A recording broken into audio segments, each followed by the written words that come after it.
ยางมากินมาอ๋อโธ่อย่างงานเข่าแล้ววันนี้น้องป๊อบเจ้าได้อยู่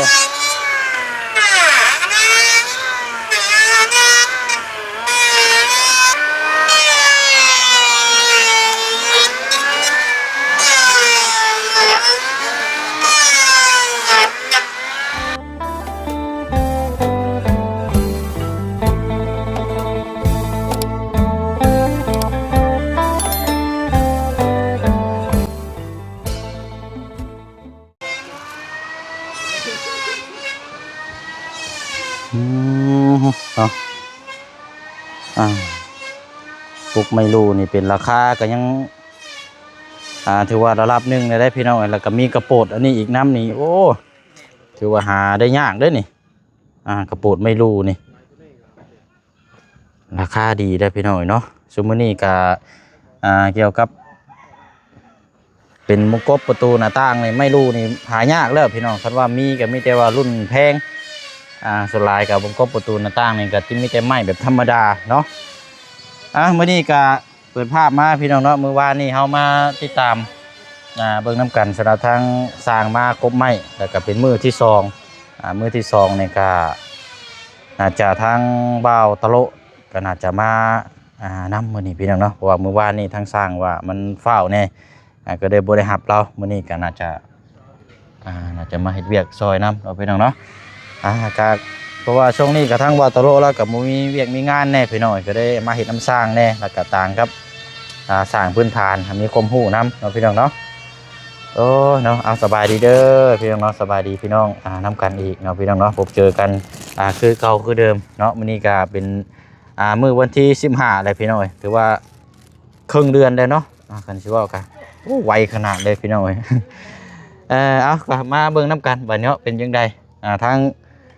เจ้าของเฮือนซ่านร้านแป้นมื้อนี้ไป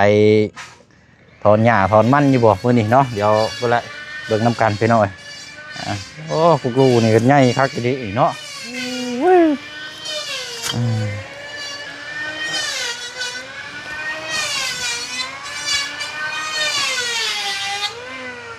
โอ้หรือว่าเริ่มกบได้หลายเด็ดๆนี่พี่น้องเนาะปาดโถ่ไปโอ้กินนี่คิวๆเลยกินไม้เนาะกินไม้ลิบกินไม้ลิบแบบคิวแน่โอ้เนาะเอาโอ้ยเป็นยังไงมื้อนี้บ่ได้ไปเสียหญ้าเสียมันบ่มื้อนี้แล้วยังแต่ว่าทางแม่บอกว่าให้อยู่เฮือนก่อนเพราะว่าเบิ่งสร้างน้ำแน่ขาเลื่อยยังกะให้บอกหั่นนะโดยเป็นบ่มีกะสิ่งใดบ่มีแต่ถ้าเป็นเรื่องอยู่เฮือนก็สิแจ้งทางทีมงานแต่ทางเล็กๆน้อยๆมีเฮาก็ไปเอาให้เพิ่นโดยดีแล้วเนาะว่าอันใดที่มันขาดบกพร่องอันใดที่ว่าทีมงานมาบ่ทันเฮาก็แล่นวิ่งให้เพิ่นเนาะโดยแต่ว่ามันนักเกินก็แจ้งบอกทางทีมงานให้เพิ่นจัดแจงนี่ก็ตัวพันแล้วก็ซื้อมาให้พี่น้องโดยเอาเอาตะโลพี่น้องโอ้เนาะเอาและเนาะสบายซอยกันอยู่นำกัน4คนนั่นแหละพอดีงาม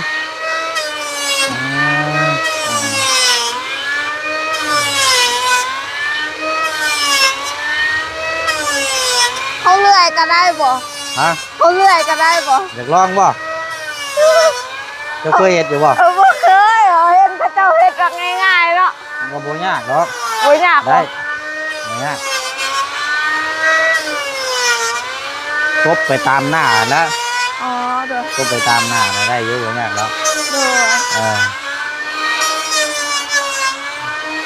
อนี่แต่ว่าหั่นแหละให้เพิ่มพลังแต่เช้าโดยขอบใจเด้อให้เพิ่นนะแจกคนละขวดให้เพิ่นเอ็ดไม่มวยแล้วบัตรโลด้วยทั้งอ้ายเพิ่นจะฟาวเนาะเพิ่นก็ได้เดี๋ยวก็เอาไปให้เพิ่มแล้วบ่เอาเนาะสบายดีพอเด้อเพิ่มแล้วบ่ ได้เช้ามานี่เพิ่มแล้วบ่ เริ่มแล้ว โอ้ห่วยเนาะต้องหาแนวกับข้าวและมาฝากเราป้อไปยัง ไอ้ ยางมันติดมัน อ๋อโธ่อย่าง มัน งานเข้าแล้ววันนี้น้องป๊อบเจ้า มันเป็นหยังอ่ะ ใช้เกล็ดมา อย่าง อ๋อ ติดเด้ ด้วย เปลี่ยนใช้เกล็ดใช้ยัง อืมอย่างไหมเนาะ เดี๋ยวยางไม่ย่างเลย อ๋ออย่างไม่ยังอ๋อมันมีแต่ไหมอันว่าเปียกแม่ อ๋อด้วย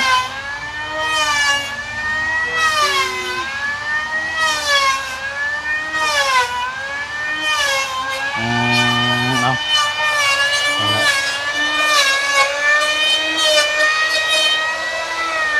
อันว่าคาดว่านี่สิกบนี่แล้วบ่เลยบ่พอจังว่าประกอบ ใช้มันเบิดก่อน กบแล้วบ่เลยบ่ เลยไปเลย อ๋อ ไว้ไง กบแล้วล่ะไม่แต่เฮาบอกเฮ็ดจวดเลยบัดนี้เนาะอ๋อ ไปเลยกันว่า อ่า ประกอบแล้วกับจะโดนชิกบอีกน้ำชา โดยอยู่ในคันสิว่าก็เอาขั้นตอนกบให้มันแล้วเบิดเลยซะเนาะ โดย คำว่ามันบ่พอจังใดก็จังว่ากันอีกไว้มื้อนี้มื้ออื่นนี่ก็จะว่าแล้วบ่จักนี่บ่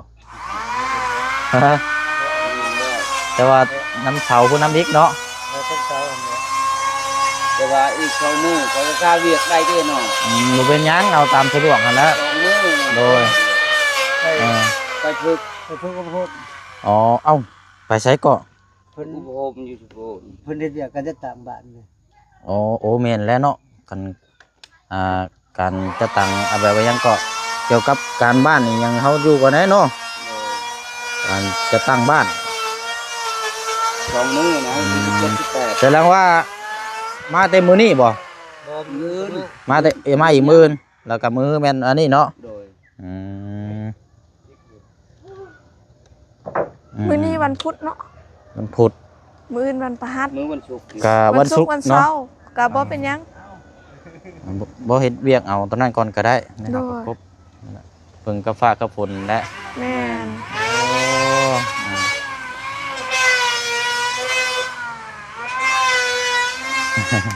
เอาไปหน่อยป๊าดไปเบิ่งมือใหม่ก่อนว่าเดี๋ยวไปเบิ่งมือใหม่ก่อน โดย เอาลองจับให้อ่านเลย โอเค โอ้คือ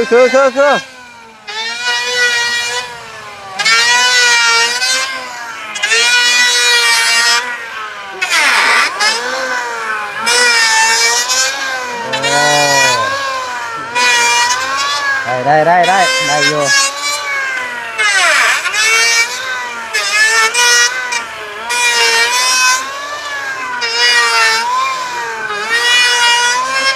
โย่ลองว่าน้องป๊อปเจ้า ฮะ เอาวะ เอาเอาสิได้อยู่บ่ ได้อยู่ไม้มันอ่อนอยู่ โดย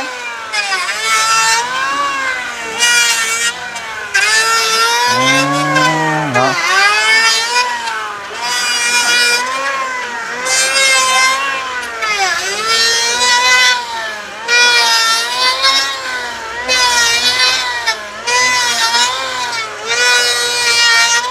ดีแล้วพี่น้อยเขาเฮ็ดไปแบบนี้แล้วคอยทุกคนไป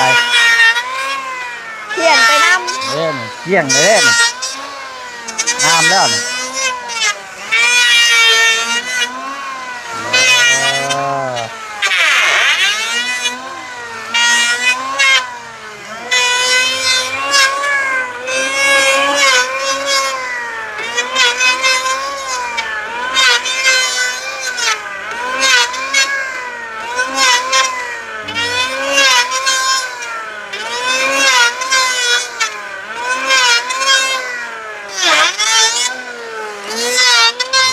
ได้อยู่ครับ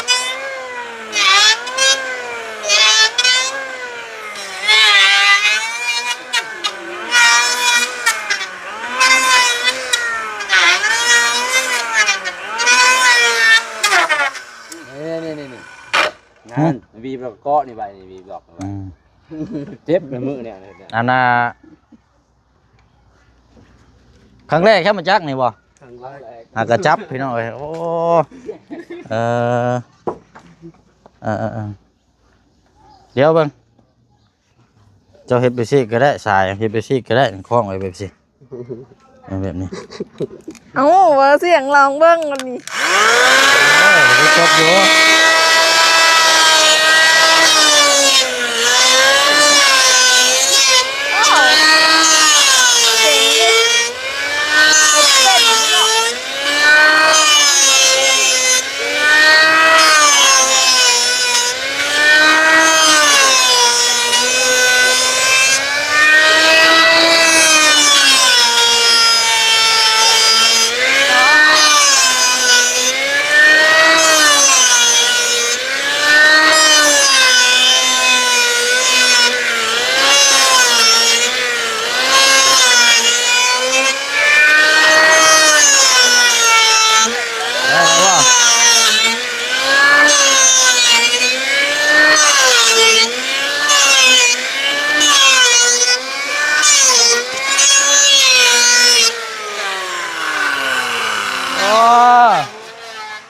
ได้บ่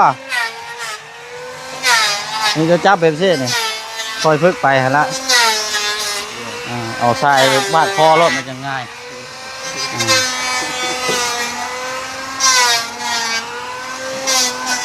ก็แล้วบุเชียงนี่เคยผ่านไม้มาหลายได้พี่น้องเอ้ยเคยเห็นหู้มาหลายอยู่ระดับหนึงอยู่เพราะว่าหลักๆได้ก็เคยเห็นน้ำโพตาแต่เรายังไม่ทันได้เสียผมไปเห็นเพื่อนน้ำเราก็จับบ่ายสิละกะดื้อแน่จักน้อยละเพราะว่ามันจังเป็นกะเฮาบ่ดื้อนี่ก็บ่เป็นได้ขึ้นอยู่กับเฮาอีกกะเฮาดื้อจับดื้อบ่ายก็สิได้เอาด้วย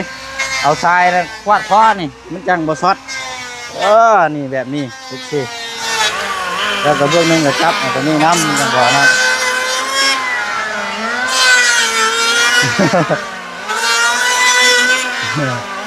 ได้รอกได้ก็เป็น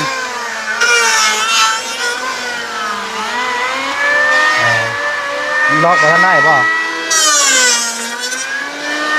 สายมันฟาดเสบ้าพี่สายมันนั่นสายมันนี่เสบ้าพี่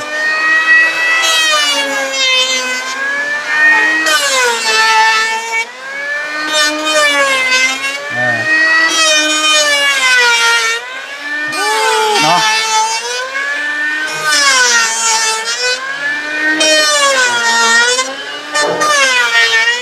ได้หรอกเห็นไหมไม้มันอ่อนอยู่ไอ้นักป๊อปไปยังลองเนาะกล้าอยู่ป่ะยันเนี่ยบ่ลองกะยาหรอกเนาะมีแต่ล้อแต่ว่ามันขาดอย่างก็เล่นหาเพิ่นในตัวเนาะ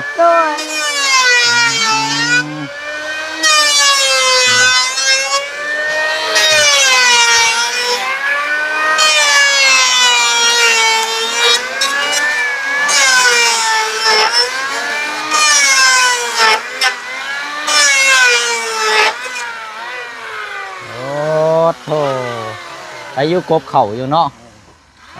กับบวกกับไม้มันก็อ่อนแน่ก็เหมาะสำหรับทั้งเหมาะเนี่ยสำหรับเรียนหู้ไม้เนาะมันก็ได้เนาะ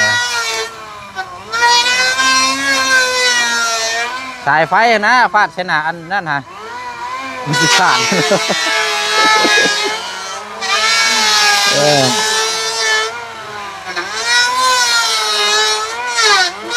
อันว่าไม่ย่างก็มีน้ำสมบูรณ์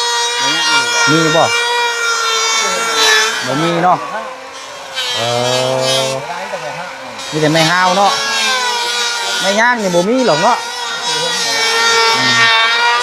ไม่ย่างนี่ยากแล้วราคามันแพงเนาะ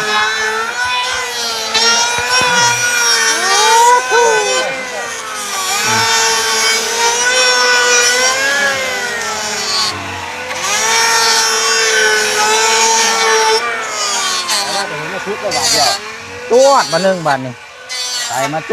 วดมาเลยลากมันยาวเลยวะ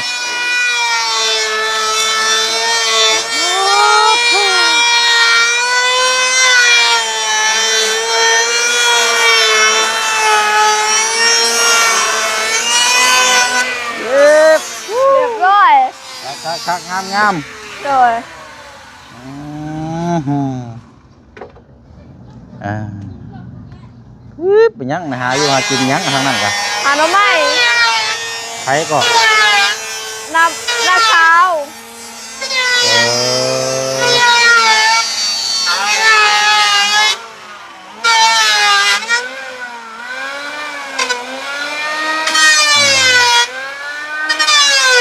ว่าไม่นี่ก็ครบแล้วก็แยกได้คนละโซน อ๋ออันนี้ไม่ยังอ่ะ บ่มี อันนี้ไม่ยัง คือว่าไม่ ไม่18หรอ ไม่อันนี้ว่าไม่5 คูณ 10 อ๋อโดย คูณ 10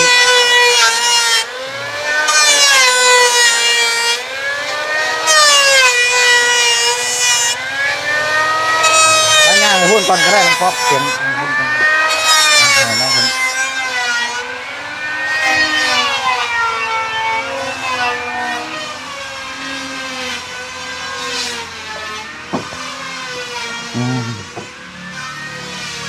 เป็นไม่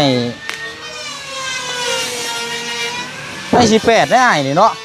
ไม่18บ่5 คูณ 10บ่คือว่า8เออเอาอยู่เทิงพุ่นเนาะ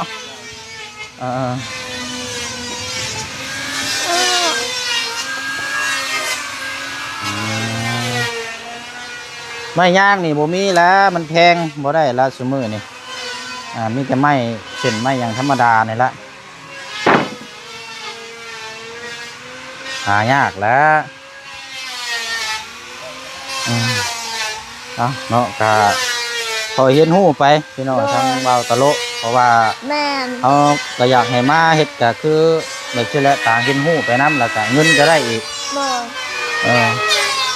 เกิดอนาคตนี่ได้เป็นสร้างแล้วก็นี่คือได้พอได้ไปน้ำข้าเจ้าเนาะ โดย ดีได้พี่น้องเอ้ยเนาะทั้งน้องป๊อปรอบเช้านี่มีไปแน่เขามาหาน้อง บ่บุญสารวัตร อ๋อเมื่อแล้วเนาะ โดย อันนี้น้ำสร้างพ่อออกมาเนี่ยนะ โดย น้ำก้อนอันนี้เนาะ แม่น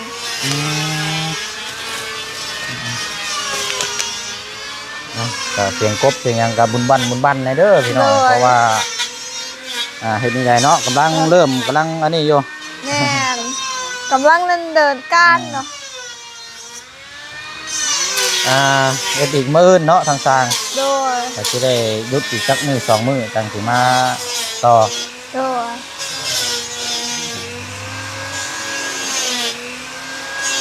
นี่แหละพี่น้องรู้จักกันอยู่บ่กับเราตลก บุญหู แต่ว่าก็เว้านี่ภาษาเดียวกันอยู่เนาะ แม่นภาษาเดียวกัน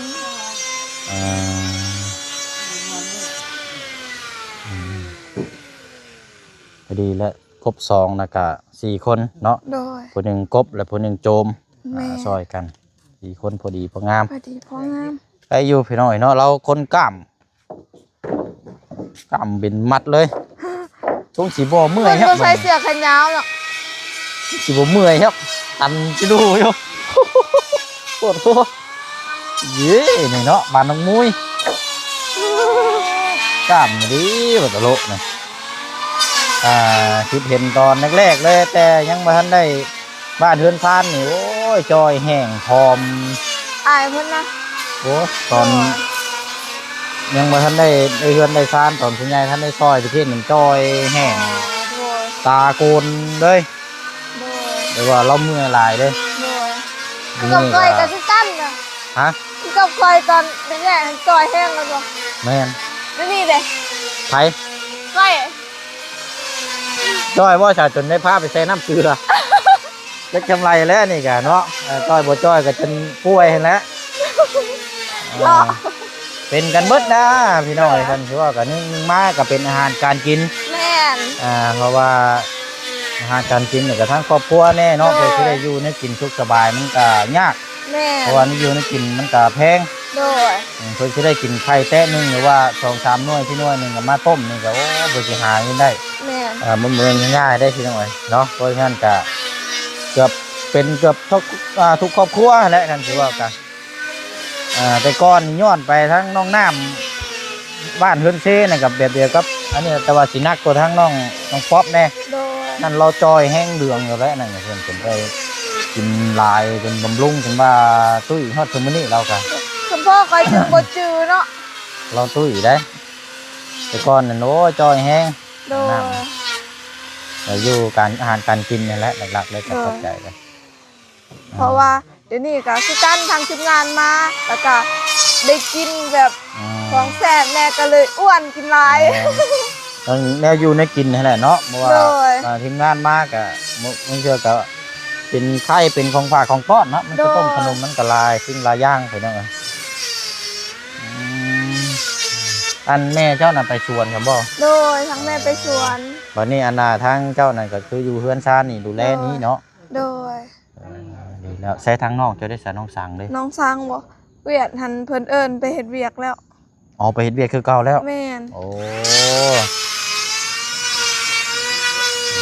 ถือว่าไปเริ่มเฮ็ดเวียกเฮ็ดงานคือเก่าแล้วซะเนาะ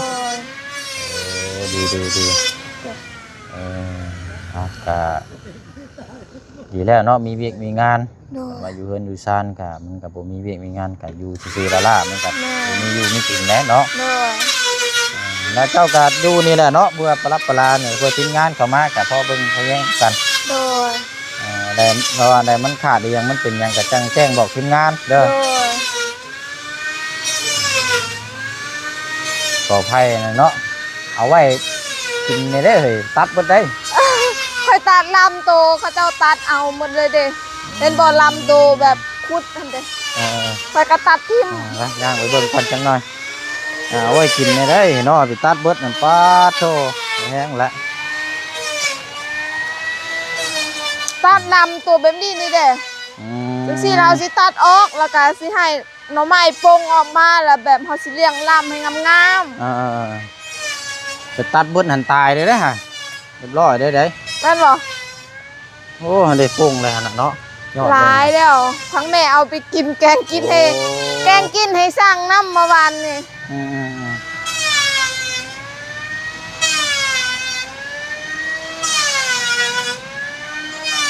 อันนี้ก็ได้ เนาะเอาดีแล้วล่ะเนาะ โดย โธ่บัดนี้พี่น้องมีแต่ว่าแล้วเดี๋ยวอ้ายสิไปเวียกต่อก่อนเด้อ โดยขอบใจเด้อ เยี่ยมมาเยี่ยมยามไม่เด้อ โดย แล้วพี่น้อยประมาณช่วงเที่ยงหรือช่วงบ่ายพุ่นละเดี๋ยวกลับมาอีกทีหนึงเด้อ โดย ไปเวียกต่อก่อนพี่น้อยว่ากันเนาะเอาสบายดีเนาะ สบายดีเด้อขอให้ไอจะดีมีแฮงขอให้เดินทางปลอดภัยขอให้เจ้าให้พรเด้อ พี่น้อยเนาะเนาะก็ถือว่าเริ่มกบก็ได้หลายแล้วพี่น้องเนาะมื้อนี้มานำกัน4คนทางเบาตะโลโอ้ออกให้งานเนาะมื้อนี้คอยฝึกคอยเรียนรู้ไปพี่น้อยเนาะเฮ็ดอยู่เฮ็ดหยังขอวิชานำทางสร้างหั่นแหละเนาะเพื่ออนาคตเพื่อทางครอบครัวสามารถสร้างอาชีพอยู่กินได้ทั้งครอบครัวด้วยได้นี่พี่น้อยเนาะเพราะว่าสมีสร้างนี่ก็อยากใครเป็นสร้างหรือว่าฝีมือดีๆเนี่ยกูให้ใครก็อยากเอาได้พี่น้องเนาะปะเนาะเดี๋ยวหากินข้าวกินน้ำก่อนพี่น้องเดี๋ยวจังเข้ามาติดตามเบิ่งน้ำกันอีกต่อไปนะพี่น้องเนาะบ๊ายบายเด้อพี่น้องเด้อเนาะสุขุทุกคนเนาะสบายดี